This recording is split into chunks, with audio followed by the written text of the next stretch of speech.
بسم اللہ الرحمن الرحیم نحمدہ ونصلی علی رسولہ الکریم اما بعد بسند المتصل منا الی الامام ابی داود رحمہ اللہ تعالی انہ قال حدثنا احمد بن محمد بن حنبل قال حدثنا ابو المغیرۃ قال حدثنا حریز قال حدثني عبد الرحمن بن میسرۃ الحضرمی قال سمعت المقدام ابن مادی کرب الکندی قال اتي رسول اللہ صلی اللہ علیہ وسلم بوضوء.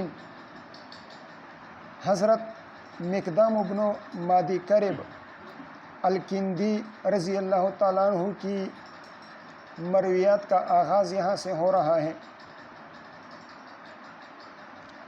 کتنے صحابہ کرام کی روایات ہیں اس باب میں؟ اس باب کے شروع میں نے عرض کیا تھا کہ اس میں امام ابو داود رحمہ اللہ 9 صحابہ کرام کی مرویات لائیں گے. حضرت علی، حضرت عثمان، حضرت زید بن عاصم، یہ عبداللہ بن زید بن عاصم رضی اللہ تعالیٰ عنہم، ان 3 کی مرویات گزر گئی. یہاں سے حضرت مقدام ابن مادی کرب الکندی رضی اللہ تعالیٰ عنہ کی مرویات کا بیان شروع ہو گیا. چوتھے صحابی ہیں.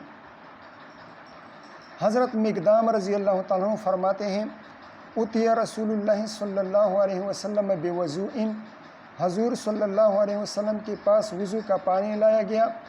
فتوضأ، اصل روایات وہ حضرت علی اور حضرت عثمان رضی اللہ تعالیٰ عنہما کی ہیں.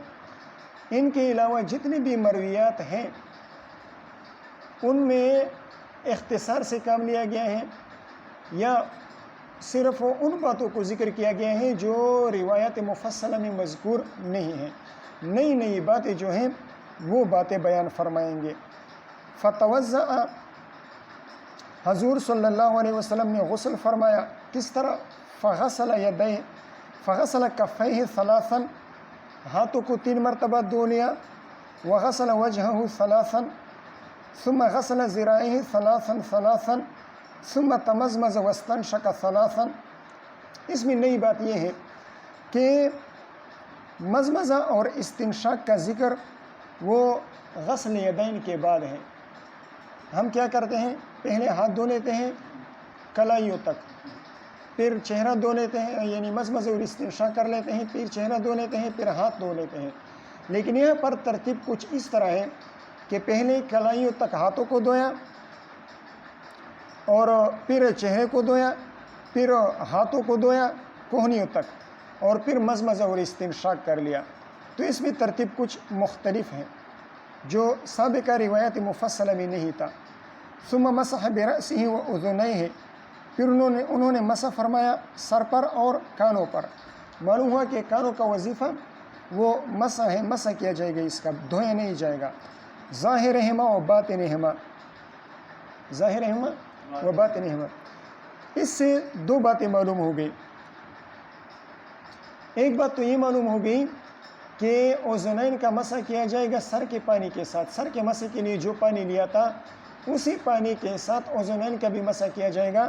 اذنین کے لیے مستقل ماء جدید لینے کی ضرورت نہیں ہے. ایک یہ بات معلوم ہو گئی. دوسری بات یہ معلوم ہو گئی کہ کانوں کے ظاہر اور باطن دونوں طرف، جو حصہ چہرے کی طرف ہے، جو حصہ سر کی طرف ہے، پیچھے کی طرف، دونوں کا مسح سنت ہے. یہ 2 باتیں معلوم ہو گئی. اب اس میں چونکہ ترتیب، یہ مشہور ترتیب جو ہے، روایات شہیرہ میں جو ترتیب بیان ہوئی ہے اور جس طرح کی ترتیب قرآن مجید میں بیان ہوئی ہے، اس ترتیب کے خلاف یہاں پر ترتیب بیان کی گئی ہے. اب یہاں پر فقہاء کرام کے درمیان ایک مسئلہ کھڑا ہوتا ہے کہ آیا ترتیب فی الوضو واجب ہے یا نہیں. تو اس بارے میں 2 مذاہب ہیں. ایک مذہب امام شافعی اور امام احمد رحمہم اللہ کا ہے، وہ فرماتے ہیں کہ ترتیب واجب ہے. اور ایک احناف کا مذہب ہے، وہ کہتے ہیں کہ ترتیب سنت ہے لیکن واجب نہیں ہے. ان حضرات کی دلیل ایک تو یہ روایت ہے. دوسری وہ فرماتے ہیں کہ حضور صلی اللہ علیہ وسلم فرماتے ہیں ابدأ بما بدأ اللہ بہ، ابدأ بما بدأ اللہ بہ. یہ اگرچہ حج کے افعال کے بارے میں ہے، لیکن وضو میں بھی اس کو دلیل بنایا جا سکتے ہیں. انہوں نے اس میں دلیل بنائی ہے کہ اس طرح ترتیب کے ساتھ وضو کرنا یہ واجب ہے. تیسرے وہ یہ فرماتے ہیں کہ حضور صلی اللہ علیہ وسلم نے ترتیب معہود کے خلاف کبھی نہیں کیا. تو جب ہمیشہ ترتیب معہود کے مطابق وضو فرمایا ہے تو یہ اس بات کی دلیل ہے کہ ترتیب معہود کے مطابق وضو کرنا یہ واجب ہے.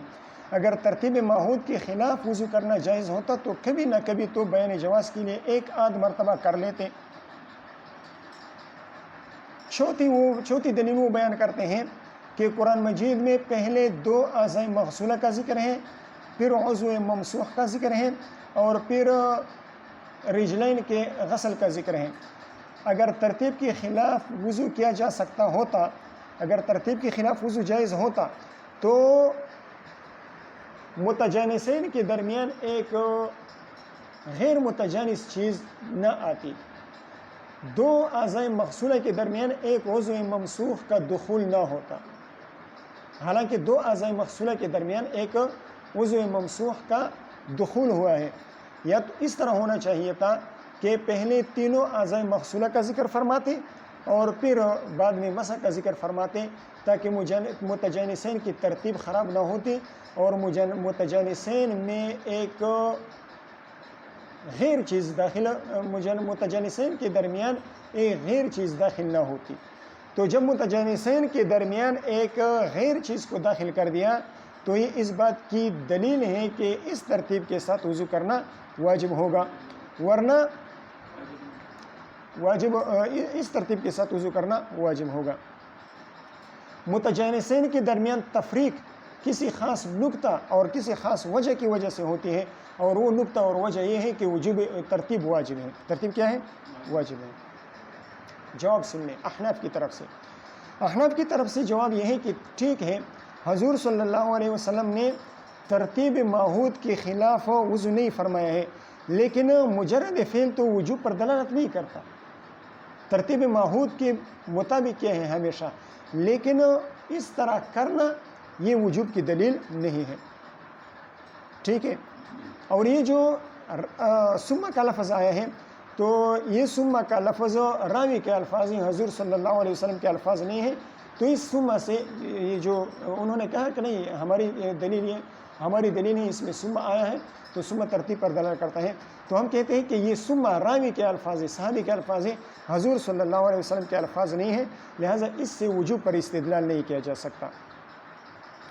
تیسرا جو آیت وضو میں ترتیب ہے اور متجانسین کے درمیان ایک غیر چیز کو داخل کیا گیا ہے اور یہ کسی خاص نقطہ کی وجہ سے ہے، تو یہ ضروری نہیں ہے کہ آپ نے جو نقطہ بیان کیا ہے یہی نقطہ ہو، یعنی وجوب والا نقطہ ہو. یہ نہیں ہو سکتا، بلکہ اس کے علاوہ کوئی اور نقطہ بھی ملحوظ ہو سکتا ہے.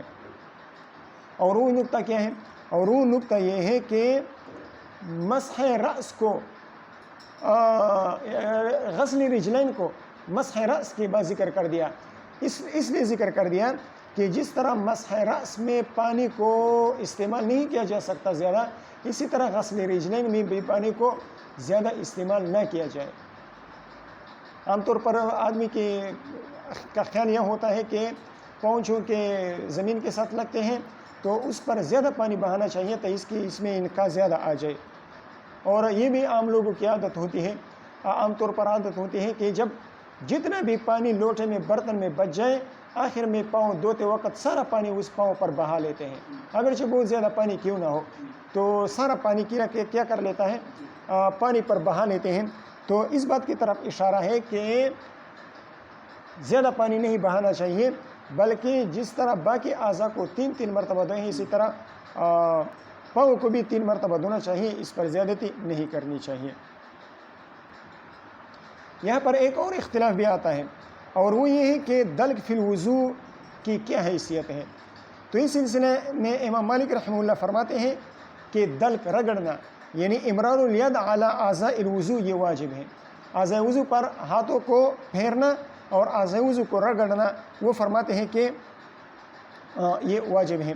علامہ دسوقی رحمہ اللہ تعالی جو مالکی فقیہ ہیں وہ فرماتے ہیں کہ دل کے بغیر غسل یا وضو کا تحقق ہوتا ہی نہیں ہے.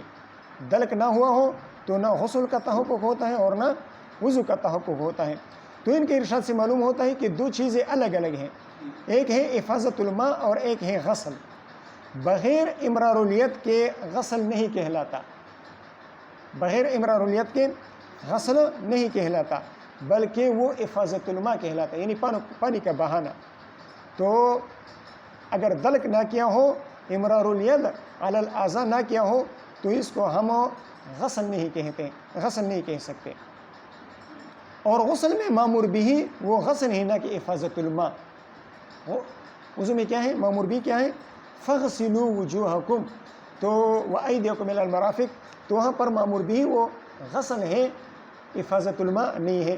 لہٰذا اگر اعضاء وضو میں دلک نہ کیا ہو تو پھر اغسلوا کے امر جو مامور بھی ہے اس پر عمل نہیں ہوگا اور وضو کا تحقق نہیں ہوگا۔ چنانچہ اگر کوئی آدمی نہر میں غوطہ لگائے، کوئی آدمی نہر میں ڈوب جائے، اس کا سارا بدن پانی میں بھیگ جائے، لیکن اس نے دلک نہ کیا ہو، اعضاء وضو پر ہاتھ نہ پھیرے ہو، تو طہارت کا تحقق نہیں ہوگا، طہارت حاصل نہیں ہوگی۔ اس کا اگر فرض غسل ہو تو فرض غسل ادا نہیں ہوگا، اگر وضو کے لیے اس نے غوطہ لگایا ہو تو وضو کا تحقق اور ثبوت نہیں ہوگا۔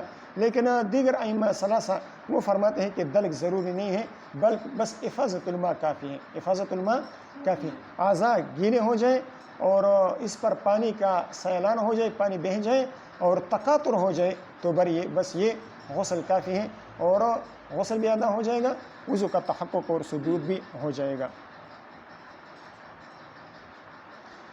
ایک اور مسئلہ آتا ہے فرائض وضو کا، کہ وضو میں فرائض کتنے ہیں، تو اس میں بھی اختلاف ہے۔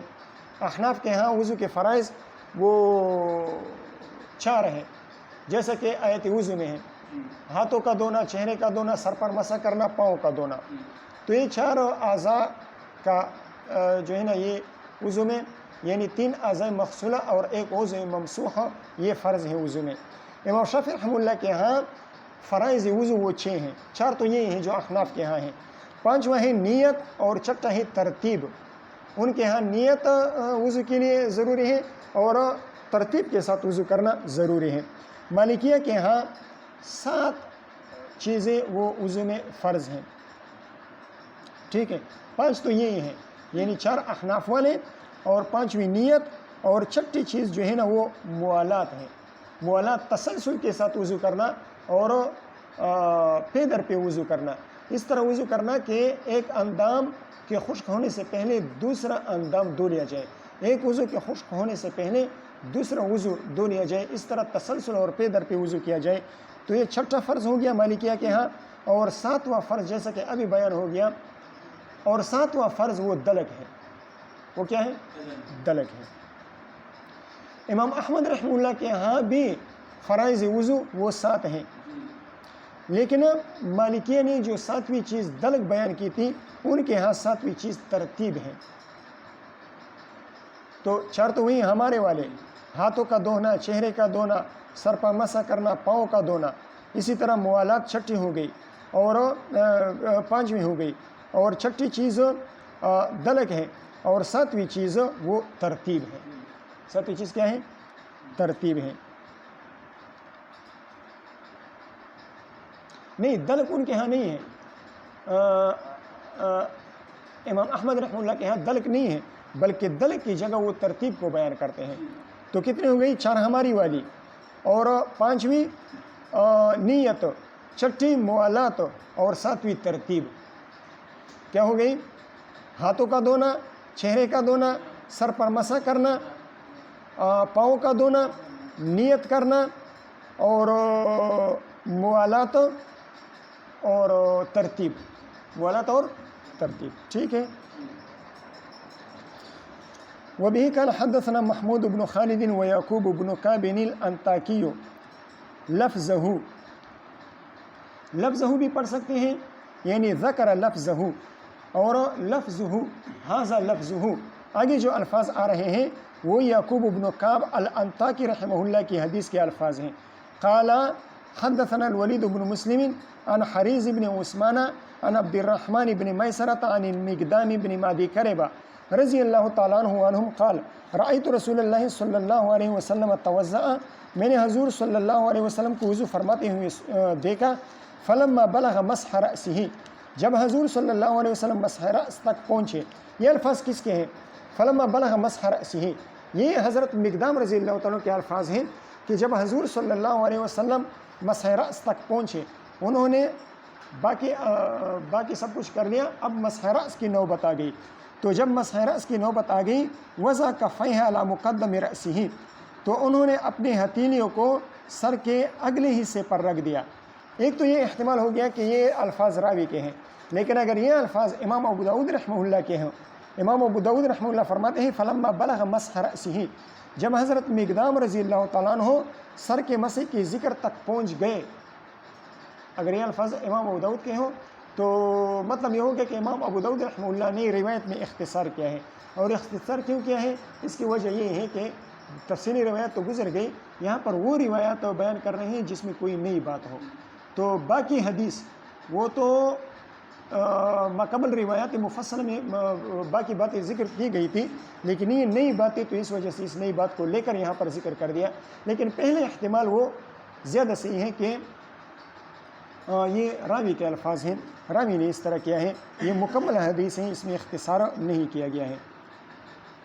وضع کفیہ علی مقدم رأسہ، انہوں نے دونوں ہتھیلیوں کو سر کے اگلے حصے پر رکھ دیا. فأمرہما فأجراہما، دونوں کو پھیر دیا، چلا لیا سر پر. حتی بلغ القفا، یہاں تک کہ گدی تک پہنچ گئے. ہتھیلیوں کو سامنے کے حصے پر رکھ کر پیچھے کی طرف اس طرح چلانا شروع کر دیا اور گدی تک لے آیا ہاتھوں کو. ثم ردہما الی المکان الذی منہ بدأ، پھر واپس لے آئے دونوں ہتھیلیوں کو اس جگہ تک جہاں سے شروع کیا تھا. قال محمود قال اخبرنی حریز، یہاں پر اس روایت میں امام ابو داؤد رحمہ اللہ کے دو اساتذہ ہیں، محمود بن خالد اور یعقوب بن کعب الانطاکی. امام ابو داؤد رحمہ اللہ نے یہ بیان فرمایا تھا کہ جو آگے الفاظ آ رہے ہیں یہ یعقوب کے ہیں. تو یعقوب حریز بن عثمان سے روایت کرتے ہیں عن کے ساتھ، عن معنعن روایت کرتے ہیں. لیکن پہلے استاذ محمود بن خالد وہ اخبرنی اخبار کی صیغے کے ساتھ روایت کرتے ہیں کہ اخبرنی حریز. تو سند میں یہ فرق ہے کہ یعقوب معنعن روایت کرتے ہیں اور محمود وہ حریز بن عثمان سے اخبار کی صیغے کے ساتھ روایت کرتے ہیں. وبه قال حدثنا محمود بن خالد وهشام بن خالد المانا، یعنی المانا واحد. دونوں اساتذہ کے حدیث کے الفاظ تو جدا ہیں، الگ الگ ہیں، لیکن معنی دونوں کا ایک ہے. مل گیا کتنا سبق، حدیث مل گئی بنارس خان. قال حدثنا الولید بهذا الاسناد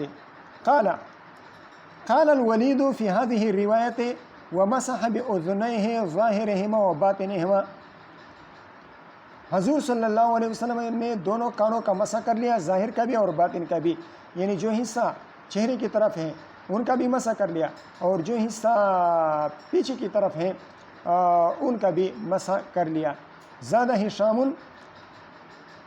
حضرت ہشام بن خالد رحمہ اللہ نے اپنی اس روایت میں یہ زیادتی کی ہے. وَأَدْخَلَ أَصَابِعَهُ فِي سِمَاخِ أُذُنَيْهِ، یہ زیادتی محمود بن خالد کی روایت میں نہیں تھی، ہشام بن خالد کی روایت میں موجود تھی. ٹھیک ہے، تو ظاہرہما و باطنہما، یہ زیادتی صرف محمود اور ہشام کی روایت میں ہے. یعقوب بن کعب جو پیچھے گزر گئی، یعقوب بن کعب کی روایت میں یہ زیادتی نہیں ہے. ٹھیک ہے، اسی طرح حضرت یہ جو ہشام بن خالد رحمہ اللہ ہیں، ہشام بن خالد یہ جو فرماتے ہیں نا کہ زادہ ہشام، امام ابو داؤد رحمہ اللہ فرماتے ہیں زادہ ہشام وادخل اصابعه فی سماخ اذنیہ. یہ ادخل اصابعه فی سماخ اذنیہ، یہ ہشام بن خالد ولید بن مسلم سے روایت کرتے ہیں. ہشام بن خالد کس سے روایت کرتے ہیں؟ ولید بن مسلم سے روایت کرتے ہیں. یہ زیادتی محمود اور یعقوب بن کعب کی روایت میں موجود نہیں ہے۔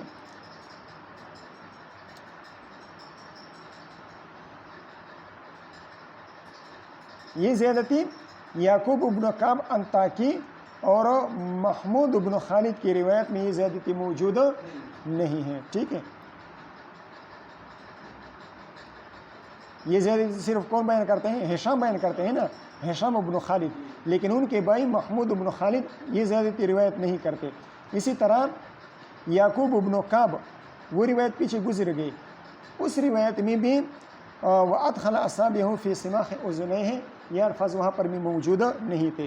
حضور صلی اللہ علیہ وسلم نے سبب بتائیں، شہادت کی انگلیاں داخل کر دی فی سماخ اذنیہ اپنے دونوں کانوں کے سوراخوں میں۔ سماخ صاد کے ساتھ ہے، سین کے ساتھ بھی آیا ہے، سوراخ کو کہا جاتا ہے، ثقب سوراخ، کان کے جو سوراخ ہیں اس میں شہادت کی انگلیاں داخل کر دی۔ تو یہ جیسا کہ میں نے عرض کر دیا، امام ابو داؤد رحمہ اللہ سے کا مقصود ان روایت سے وہ زیادتی بیان کرنی ہے، وہ الفاظ بیان کرنے ہیں جو سابقہ روایت مفصلہ میں موجود نہیں تھی۔ تو یہ زیادتی جو ہے نا روایت مفصلہ بھی میں موجود نہیں تھی، اور یعقوب بن کعب انطاکی رحمہ اللہ کی روایت میں بھی موجود نہیں تھی۔ وبه قال حدثنا مؤمل بن الفضل الحراني قال حدثنا الوليد بن مسلم قال حدثنا عبد الله بن العلاء قال حدثنا ابو الازهر المغيرة بن فروة ويزيد بن ابي مالك یعنی یزید بن عبد الرحمن بن ابی مالک ان معاویہ رضی اللہ تعالیٰ عنہ وعنہم توزع للناس، حضرت معاویہ رضی اللہ تعالیٰ عنہ، حضرت معاویہ بن ابی سفیان رضی اللہ تعالیٰ عنہ نے لوگوں کو دکھانے کے لیے وضو فرمایا، کما رأى رسول اللہ صلی اللہ علیہ وسلم یتوضأ، جیسے کہ انہوں نے حضور صلی اللہ علیہ وسلم کو وضو فرماتے ہوئے دیکھا تھا۔ تو کما رأى ان الفاظ کے ساتھ یہ روایت حکماً مرفوع ہو گئی، حکماً کیا ہو گئی؟ مرفوع ہو گئی۔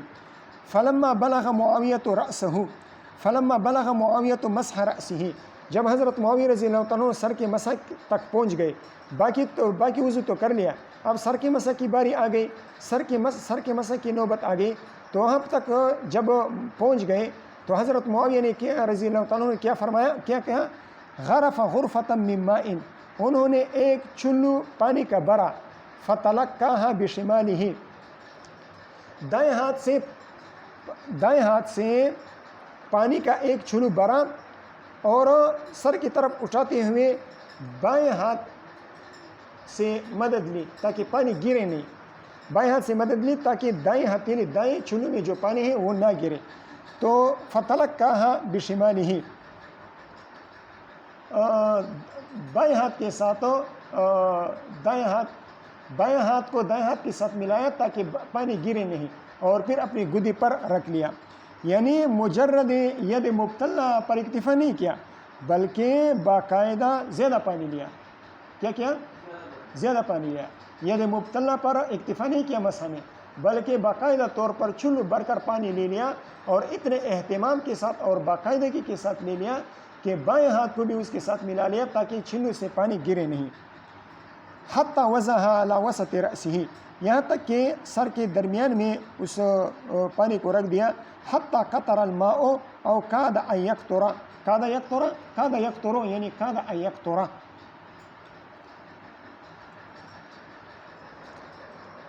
دائیں ہاتھ والا پانی سر پر رکھ دیا، اسی طرح رکھا ہوا چھوڑ دیا یہاں تک کہ قطرے بہنے لگے یا قریب تک کہ قطرے بہہ جائیں۔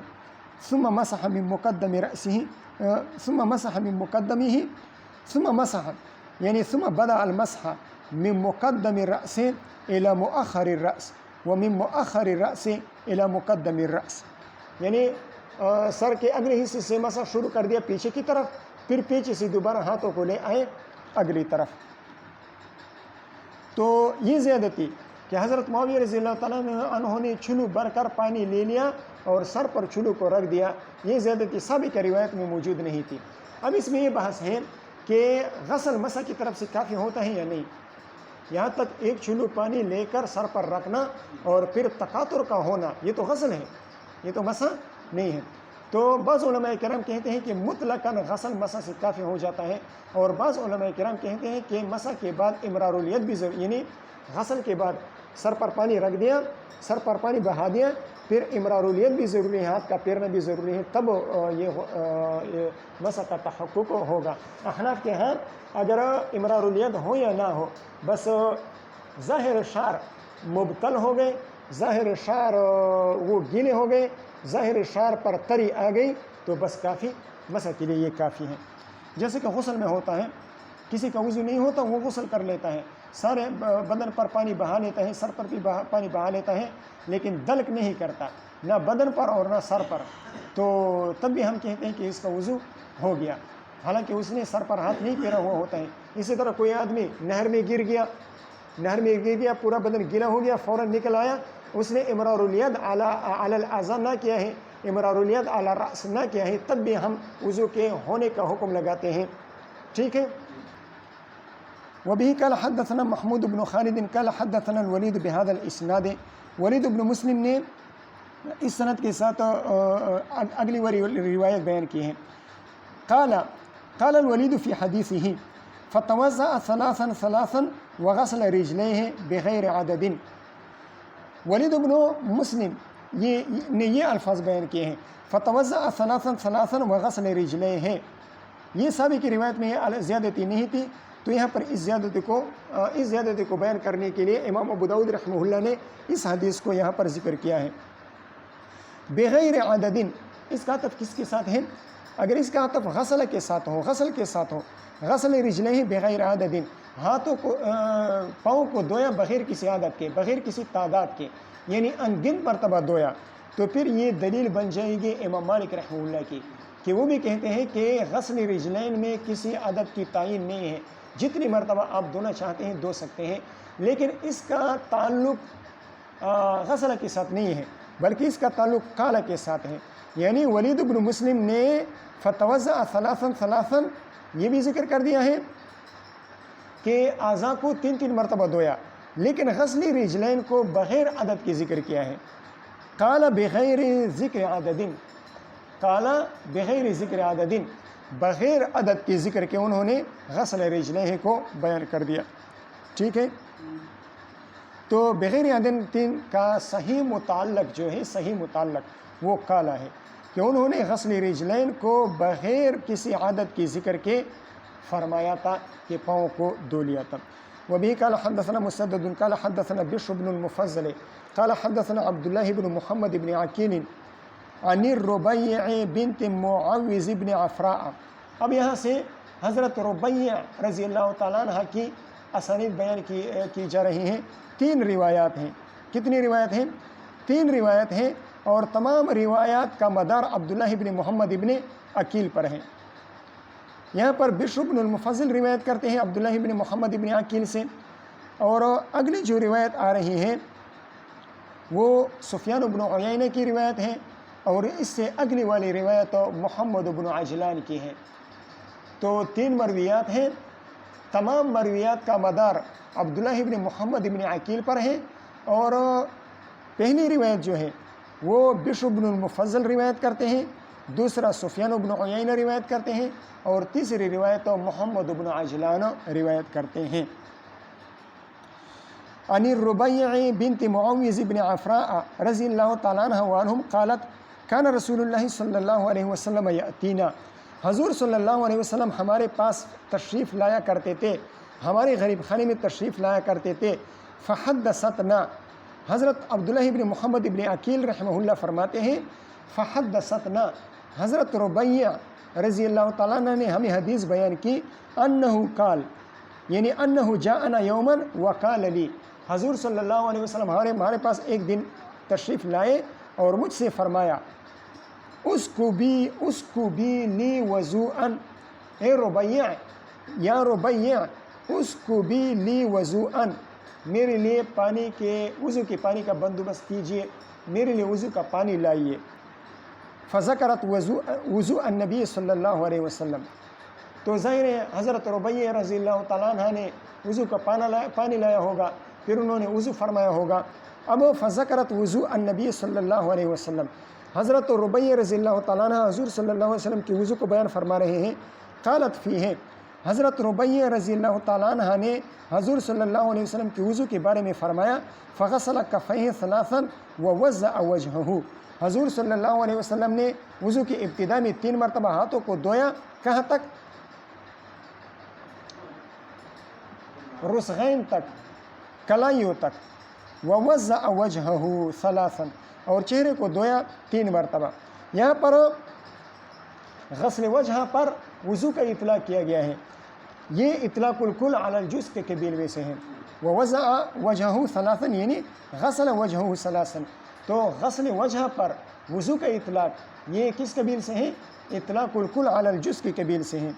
ومزمز واستنشق، دیکھیں یہاں پر مزمزہ اور استنشاق کا ذکر غسل وجہ کے بعد ہے۔ مزمزہ اور استنشاق کا ذکر کس کے بعد ہے؟ غسل وجہ کے بعد ہے۔ تو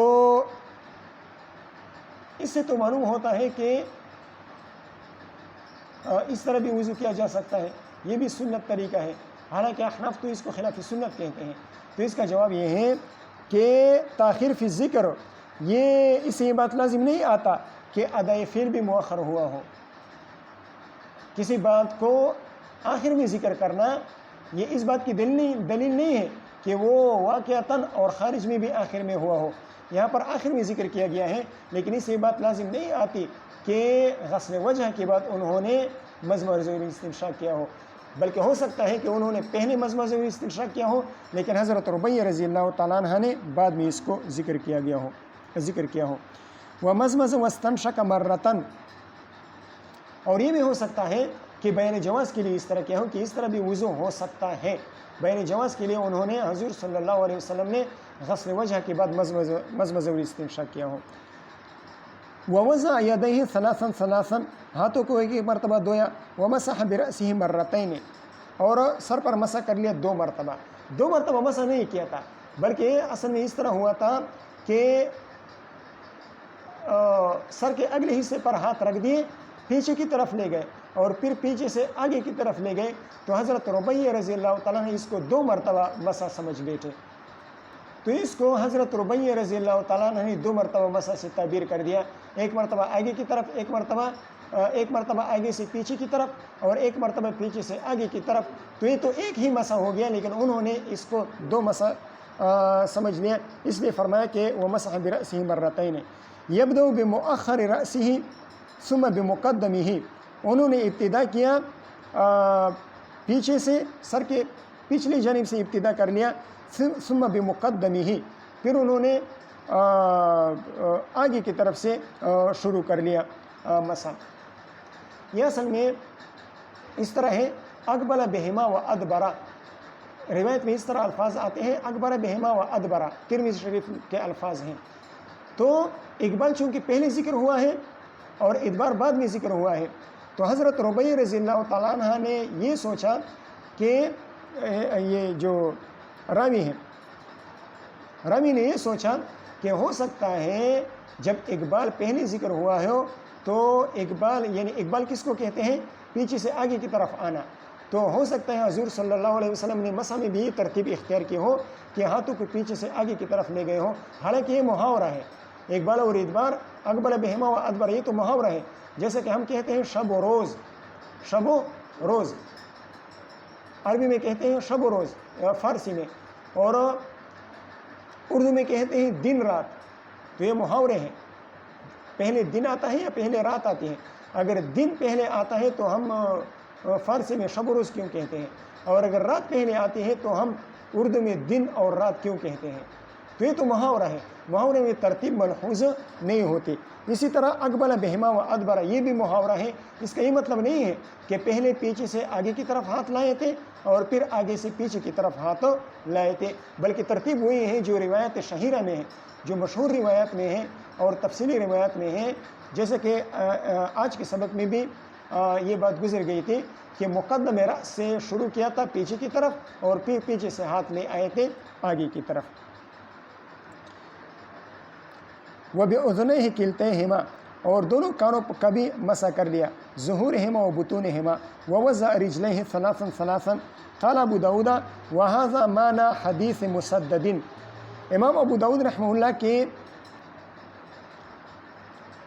یہ روایت امام ابو داؤد رحمہ اللہ نے مسدد بن مسرہد سے لیا ہے، لیکن امام ابو داؤد رحمہ اللہ فرماتے ہیں وَهَذَا مَعْنَى حَدِيثِ مُسَدَّدٍ، یہ مسدد بن مسرہد میرے استاذ مسدد بن مسرہد کی حدیث کے الفاظ نہیں ہیں، بلکہ الفاظ تو میں بھول گیا ہوں، الفاظ تو مجھے صحیح طرح یاد نہیں ہے، لیکن انہوں نے جو بھی فرمایا معنی یہی بنتا ہے جو میں نے یہاں پر ذکر کر دیا روایت نمبر 126 میں۔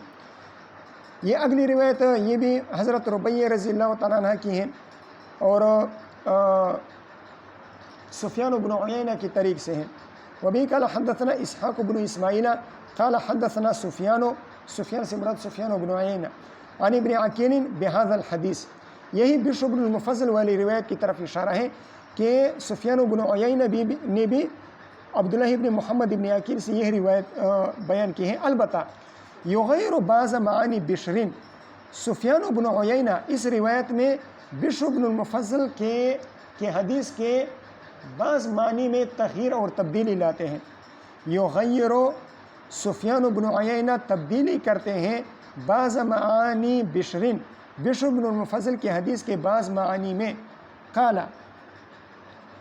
سفیان بن عیینہ فی هذا الحدیث، فی یعنی فی هذا الحدیث، سفیان بن عیینہ اس حدیث میں فرماتے ہیں کیا مطلب یہ ہے کہ بشر اور سفیان کی احادیث اگرچہ فی الجملہ معنی میں متفق ہیں، لیکن بعض معانی میں بشر بن المفضل اور سفیان بن عیینہ کی احادیث میں فرق ہے، اور وہ فرق کیا ہے؟ وہ فرق یہ ہے وَتَمَزْمَزَ وَاسْتَنْصَرَ ثَلَاثًا، سفیان بن عیینہ نے اپنی حدیث میں اس طرح روایت کیا ہے تمزمز واستنصر ثلاثا، اور بشر بن المفضل کی روایت میں کیا ہے مزمز واستنشق مرتن۔ تو ایک فرق تو یہ ہے کہ بشر بن المفضل کی روایت میں استنشاق کا ذکر ہے، استنصار کا نہیں ہے، اور سفیان بن عیینہ نے استنصار کو ذکر کیا ہے، استنشاق ذکر نہیں کیا ہے۔ تو سفیان بن عیینہ نے رحمہ اللہ نے استنشاق کو استنصار سے تبدیل کر دیا ہے، اور دوسرا تغییر سفیان بن عیینہ نے یہ کیا ہے کہ مرتن کی جگہ پر ثلاثن کو ذکر کیا ہے۔ تو امام ابو داؤد رحمہ اللہ جو فرماتے ہیں کہ یغیر بعض معانی بشرین، اس سے یہ دو تبدیلیاں مراد ہیں۔ یہ اگلی روایت یہ بھی ربیہ رضی اللہ تعالیٰ عنہ کی ہیں اور محمد بن عجلان کی طریق سے ہیں۔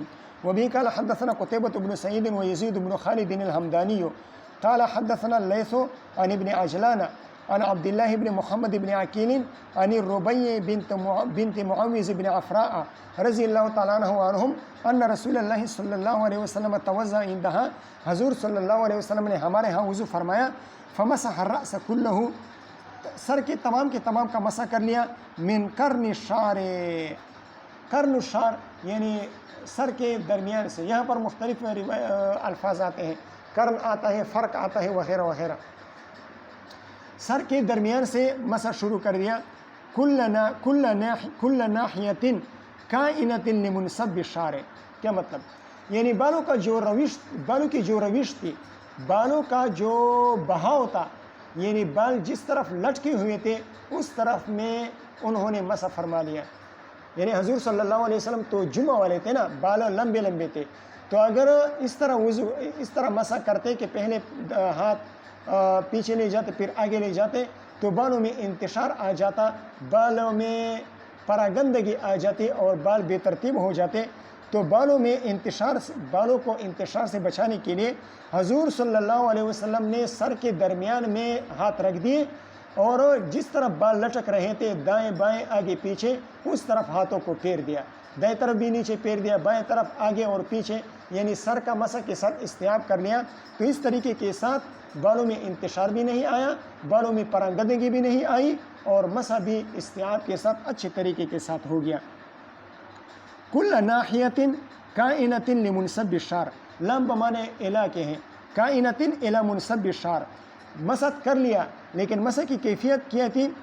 منصب ان کا منصب الشعر مانا محل انصباب الشعر، محل انصباب الشعر۔ مسح کے لیے کون سی جہت اختیار کی؟ انصباب الشعر والی جہت اختیار کی، تو اس جہت میں بال انتشار سے بچ گئے۔ لا يحرك الشعر عن هيئته، بالوں کو حرکت نہیں دی اپنی ہیئت سے، یعنی جس ہیئت پر مسح سے پہلے بال تھے اسی مسح کے بعد بھی اسی حالت پر، اسی کیفیت پر، اسی ہیئت پر بالتے بالوں کو کسی قسم کی حرکت نہ دی اور مسح بھی فرما لیا۔ تو اس میں یہ زیادتی ہے کہ مسح شروع کر دیا تھا درمیان رأس سے، وسط رأس سے مسح شروع کیا تھا، جس کا ذکر یہ سلف میں سے بعض تابعین کا بھی یہ مذہب ہے کہ مسح کو شروع کرنا چاہیے کہاں سے؟ وسط رأس سے، سر کے درمیان سے۔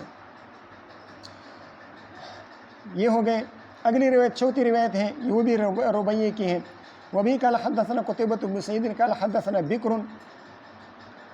حدثنا بكر يعني ابن مزرع عن ابن عجلان عن عبد الله بن محمد بن أكيل أن ربيع بنت معوذ بن عفراء، یہاں پر ربیع نکرہ ہے، باقی تین روایات سابق میں گزر گئی، تینوں میں الربیع معرفتہ الف لام کے ساتھ، لیکن یہاں پر الف لام کے بغیر ہیں۔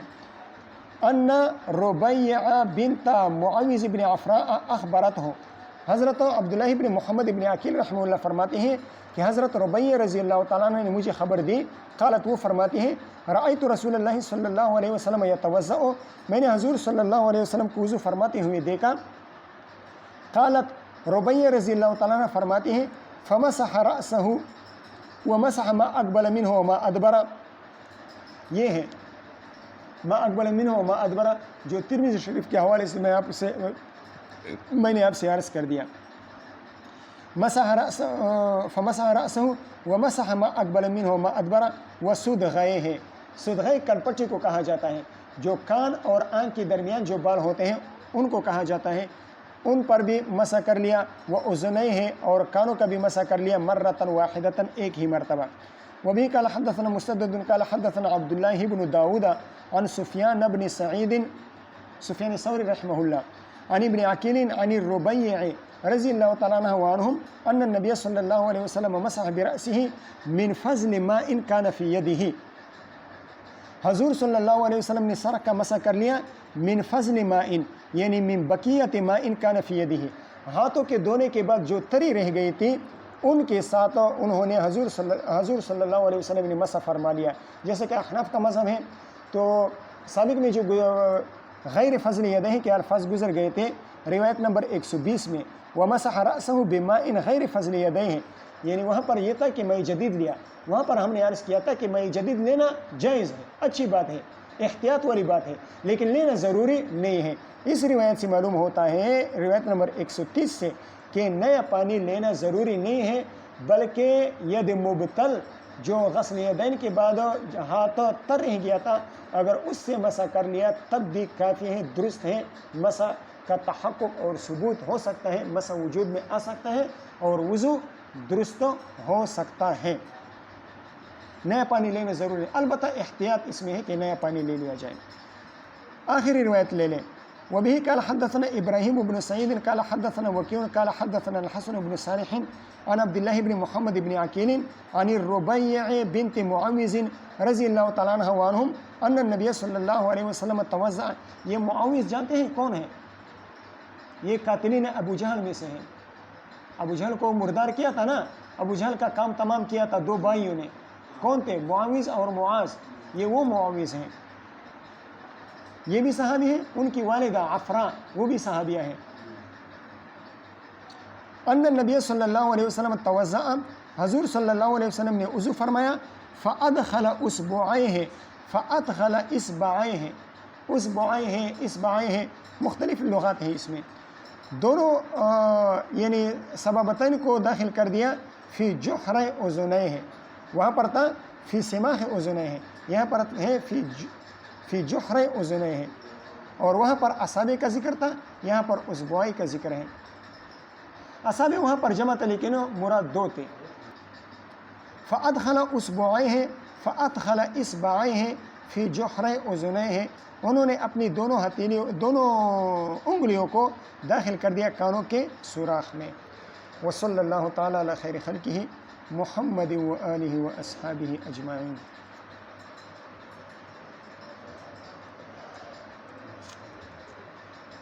خدای و چیرې ښه کا دا ټیم به راتلک دی، سبق ختم شو، تاسې راغلئ.